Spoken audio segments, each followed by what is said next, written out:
Amen. Amen. Frères et sœurs,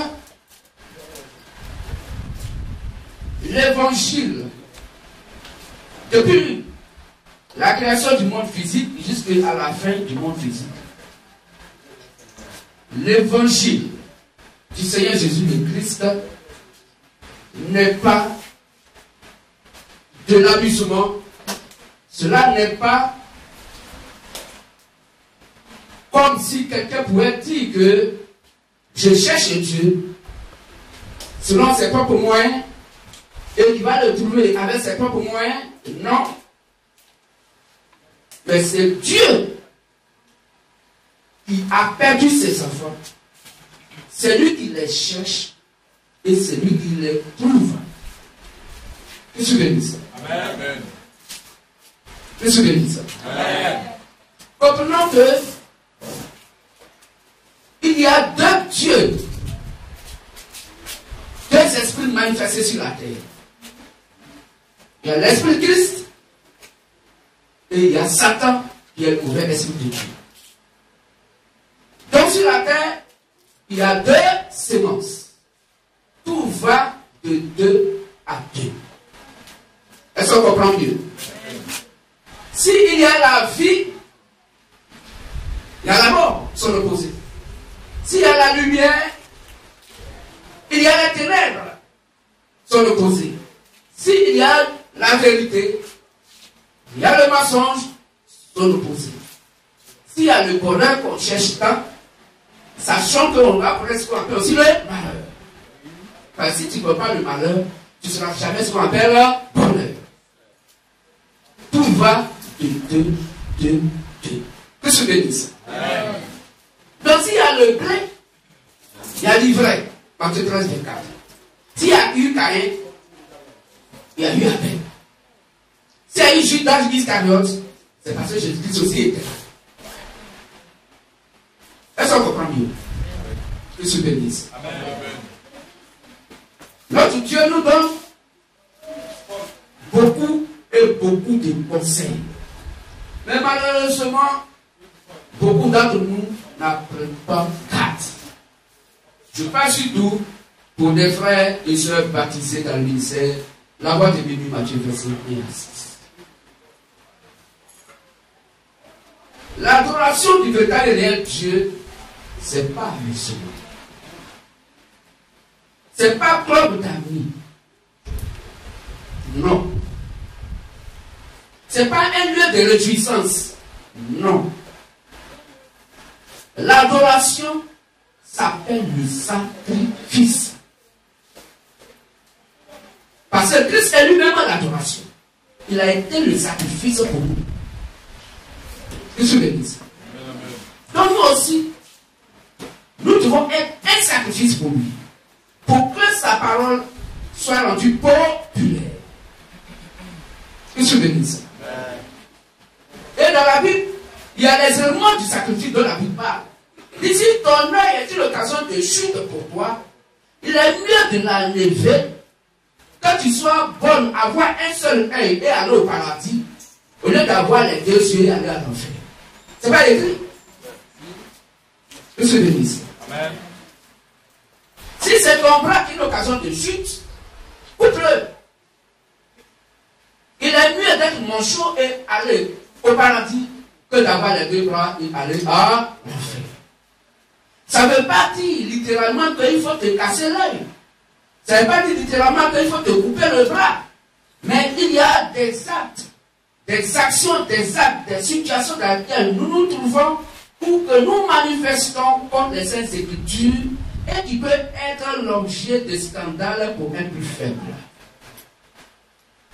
Est-ce qu'on comprend bien? Amen. Qui peut faire blocage à l'avancement de l'œuvre. Par l'égoïsme de la personne elle-même qui se dit quoi, chrétien, chrétienne, qui ne cherche pas l'intérêt premier donc du véritable et réel Dieu, que le Seigneur Jésus-Christ, de permettre que l'évangile puisse aller sur les 4 côtés de la terre, en étant lui-même un sacrifice pour l'évangile. Vous souvenez de ça? C'est pourquoi nous allons lire, avant que nous ne fassions notre présentation, après que notre frère a fait sa présentation, le quartier général de notre Dieu, avec tous les conseils qu'il nous donne, il ne donne pas ses conseils en vain. C'est pour notre bien-être. Que Dieu bénisse. Amen. C'est une petite exhortation, frères et sœurs, pour l'amour de notre Dieu Christ, que je parle ainsi. En tant que votre prédicateur, je ne peux jamais être contre quelqu'un. C'est impossible. Puisque moi aussi, je dois bénéficier la bénédiction de notre Dieu. Alors, si nous sommes devant vous, nous sommes tâchés d'être pleinement le sacrifice, afin que vous aussi vous soyez le sacrifice, parce que nous devons être un modèle pour vous, le peuple.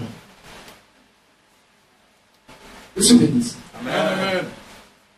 C'est vrai, l'évangile n'est pas venu pour caresser. Oui, quand le père est content, il peut caresser son fils. Vous avez vu, quand l'Éternel a caressé Job, qu'est-ce qui s'est passé? Satan l'a frappé. Qui a été à la cause du malheur de Job? C'est Dieu. S'il n'avait pas dit à Satan, regarde Job, mon fils, il est juste, intègre. Vous voyez, Dieu est content, il parle bien de son fils Job. Satan dit, laisse-le-moi, il est causé avec lui, puis je vais voir s'il est vraiment intègre. Et Dieu donne ordre à Satan, fais ce que tu veux de lui, mais épargne sa vie. Et Job est frappé d'une lèpre depuis la tête aux pieds. Tous ses enfants sont morts, tous ses biens brûlés. Job est resté, lui et sa femme. Est-ce que vous comprenez? Monsieur bénisse. Mais accrochons-nous à l'évangile. L'évangile, ce n'est pas de l'amusement. L'évangile, ce n'est pas un lieu de repos. Dieu n'a jamais eu de repos. Si Dieu se reposerait un jour, depuis la création du monde jusqu'à la fin du monde, où nous sommes dans les derniers temps, si Dieu s'est reposé un jour, Satan va brûler à lui selon le monde entier. Que Dieu bénisse. Par tout ce que Satan fait, c'est un destructeur. Dieu est créateur, Satan est destructeur. Que Dieu bénisse. Donc c'est une exhortation, frères et sœurs. Accrochons-nous à l'évangile. C'est pas facile, Dieu sait. Dieu n'est pas celui de nos situations. Il sait que parmi nous, il y a des gens qui ne mangent pas. Il sait que parmi nous, il y a des gens qui, avant de manger quelque chose, on est obligé de les insulter d'abord.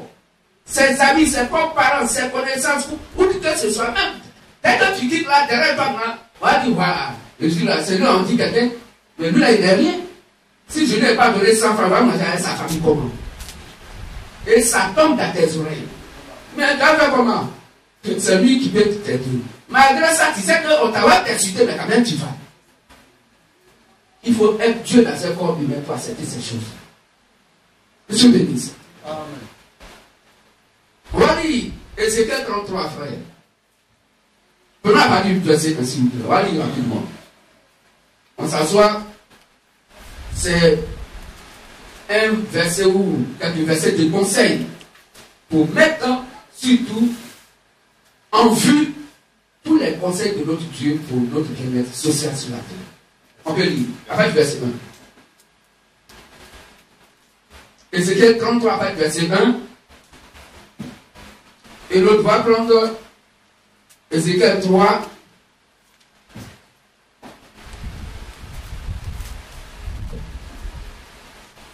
Ézéchiel 33 à partir du verset 1. Ézéchiel 3, 27. On va prendre d'abord 17, à partir du verset 17. Voici, frère. Ézéchiel 3, 17 à 27. Le premier peut commencer.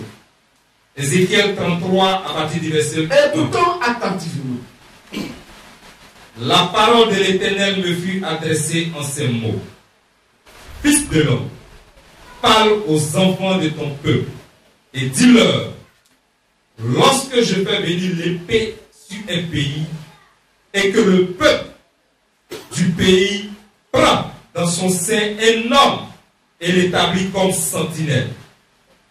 Si cet homme voit venir l'épée sur le pays, sonne de la trompette et avertit le peuple. Et si celui qui entend le son de la trompette ne se laisse pas avertir et que l'épée vienne le surprendre, son sang sera sur sa tête. Il a entendu le son de la trompette et il ne s'est pas laissé avertir. Son sang sera sur lui. S'il se laisse avertir, il sauvera son âme. Si la sentinelle voit venir l'épée, si la sentinelle voit venir l'épée dans la colère de Dieu, et ne sonne pas de la trompette, et qui n'avertit pas le peuple, si le peuple n'est pas averti, donc si le peuple n'est pas averti, et que l'épée vienne enlever, à quelqu'un la vie, celui-ci périra à cause de son iniquité. Donc celui-là va périr à cause de son iniquité. Mais je redemanderai son sang à la sentinelle. Je vais redemander son sang à la sentinelle. Donc celui qui veut les avertir.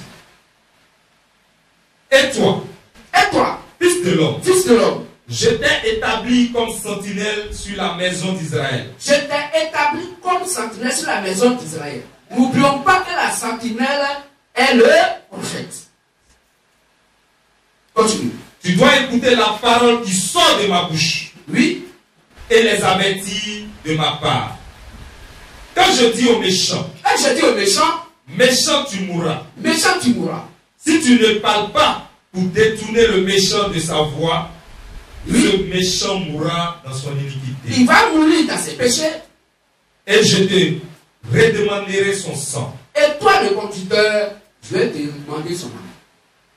Mais si tu avertis le méchant pour le détourner de sa voie, si tu l'avertis pour le détourner de sa mauvaise voie, et qu'il ne s'en détourne pas, il mourra dans son iniquité. Il mourra dans son iniquité. Et toi, tu sauveras ton âme. Tu sauveras ton âme.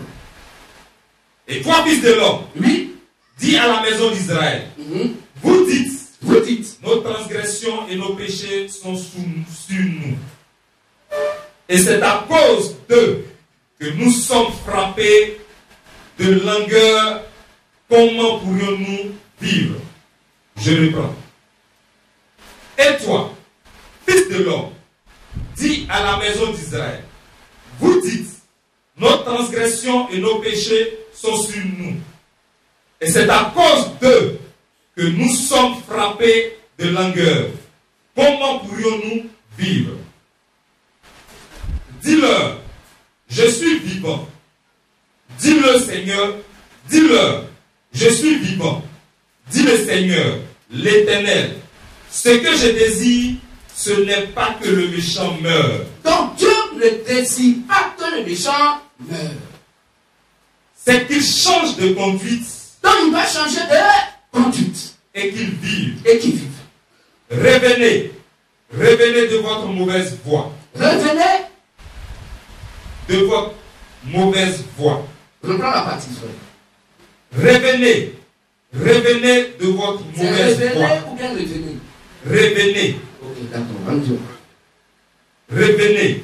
Revenez de votre mauvaise voie. Et pourquoi mourriez-vous, maison d'Israël? Ok. Et toi, fils de l'homme, dis aux enfants de ton peuple, la justice du juste ne le sauvera pas au jour de sa transgression.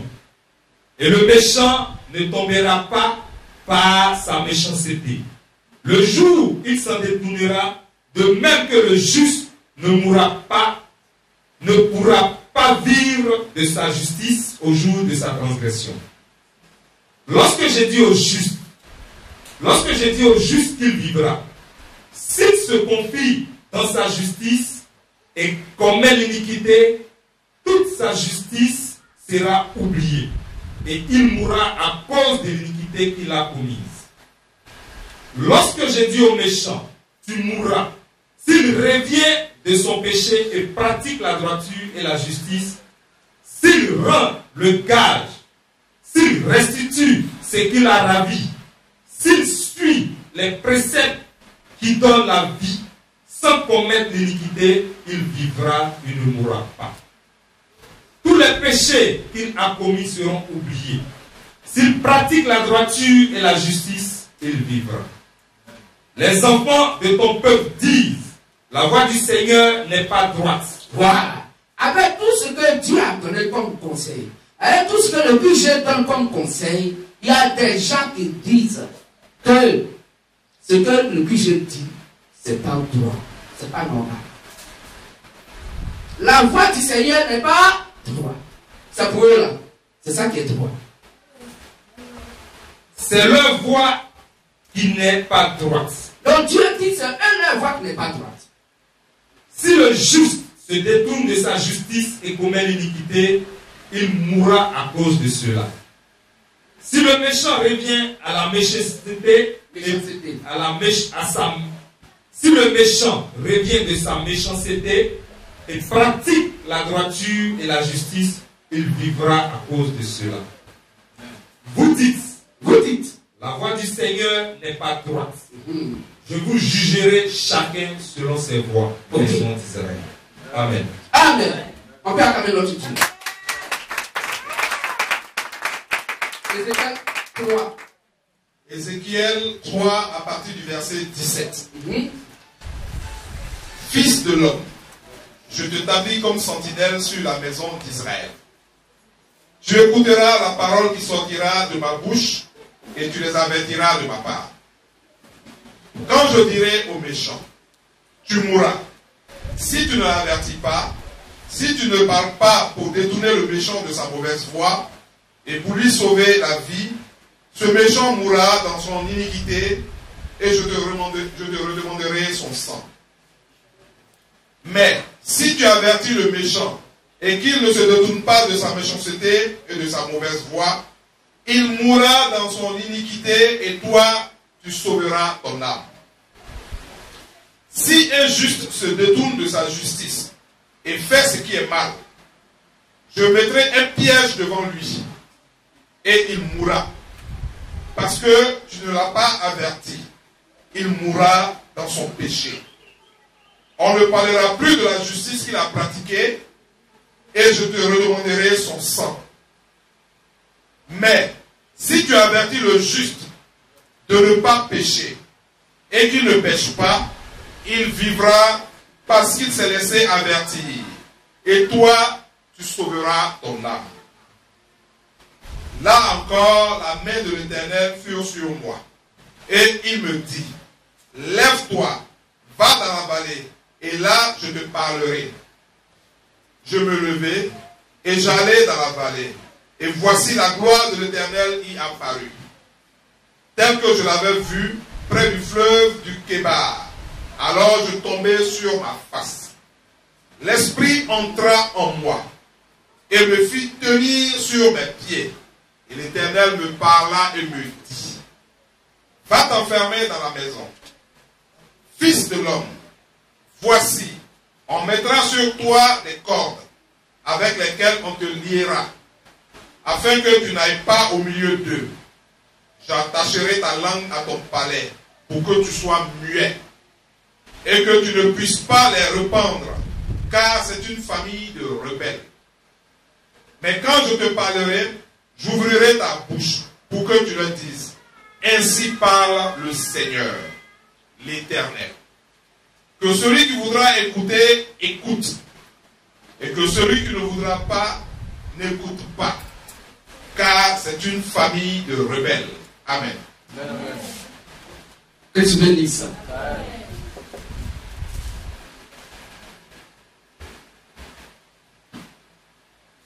Que tu bénisses. Amen. Donc, frères et sœurs, je crois que nous avons bien compris. Qui n'a pas encore bien saisi?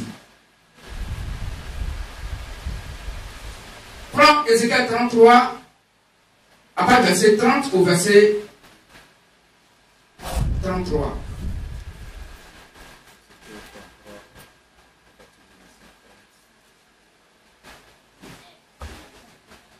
Ézéchiel 33 à partir du verset 30 au verset 33. Oui. Et toi, fils de l'homme, les enfants de ton peuple s'entretiennent de toi près des murs. Et toi, fils de l'homme, les enfants de ton peuple s'entretiennent de toi près des murs et aux portes des maisons. Et ils se disent l'un à l'autre, chacun à son frère, venez donc et écoutez quelle est la parole qui est procédée de l'Éternel. Et ils se rendent en foule auprès de toi. Et mon peuple s'assied devant toi. Ils écoutent tes paroles, mais ils ne les mettent point en pratique. Car leur bouche est en fait un sujet de moquerie. Et leur cœur se livre à la cupidité. Voici, tu es pour eux comme un chanteur agréable, possédant une belle voix et habile dans la musique. Ils écoutent tes paroles, mais quand ces choses arriveront, Non. mais ils ne se mettent point en pratique. Mais ils ne les mettent point en pratique. Quand ces choses arriveront, et voici, elles arrivent, ils sauront qu'il y avait un prophète au milieu d'eux. Amen. Monsieur bénisse. On a bien compris. Tous les avertissements pour la vie de nos âmes et surtout pour la vie de notre quotidien est dans nous n'était pas venu par le catéchisme. Donc, Dieu sait qu'aucun d'entre nous, Dieu ne peut jamais lui demander compte de l'âme de quelqu'un qui sera détourné de tous ses conseils. C'est-à-dire qu'il est libre du jugement de nos âmes. C'est par le comportement que chacun et chacune manifeste.